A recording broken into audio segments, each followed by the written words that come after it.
السلام علیکم زما ګرانې مینوالو، زه فیضان بلوچستان یو ځل بیا حاضر یم.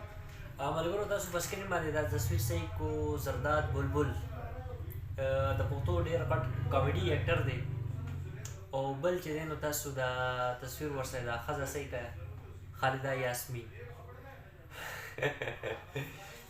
نو خالده یاسمین چې دی نو د ډرامې هغه شوټینګ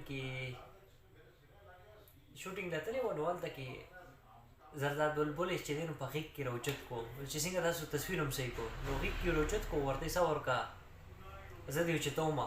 نو فوټو سټیشن وشو، تصویران یې ترېنه چا ویستله، او بیا هغه تصویران په سوشل میډیا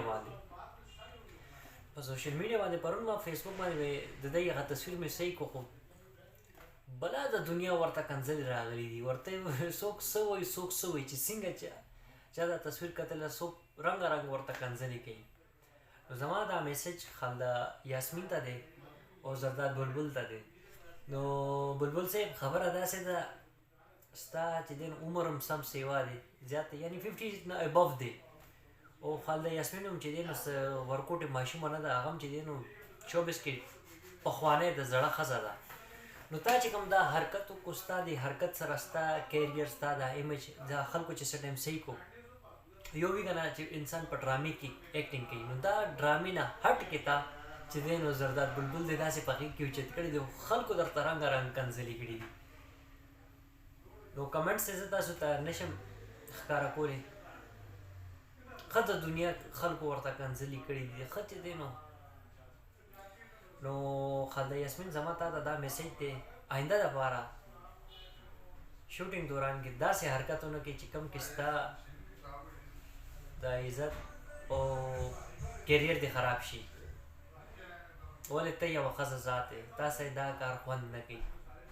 او پاتې شو بلبل صاحب، نو بلبل خو هسې مشهور دی، بلبل چې دی نو هر یو کس ښه پېژني بلبل صاحب، زرداد بلبل صاحب. نو زرداد صاحب خبره داسې ده، اکټر خو ته ډېر د پخوانی خیر زما د پیدایش نه ته چې دی نو ډېر مخکې نه تا د شوبز ته راغلی او تا ډرامې لیکلي دي، خو خبره داسې ده تا سره چې دی نو خلکو درته کنځلې کوي، تا ته دونه نه، هغه یوه ښځه ذات ده، هغې ته خلک ډېر زیات کنځلې کوي، سپکې ردې بدې وایي. نو هوښیار سړی آینده دپاره دا کوشش وکړه چې داسې چې دی نو څه حرکت ونه کوي چې کوم کې چې دی نو ستاسو بېعزتي وشي. او دا زمونږ په پښتو کې چې دی نو د دې اجازت نشته، زمونږ پښتو معاشره هم چې دی نو دا شی نه مني.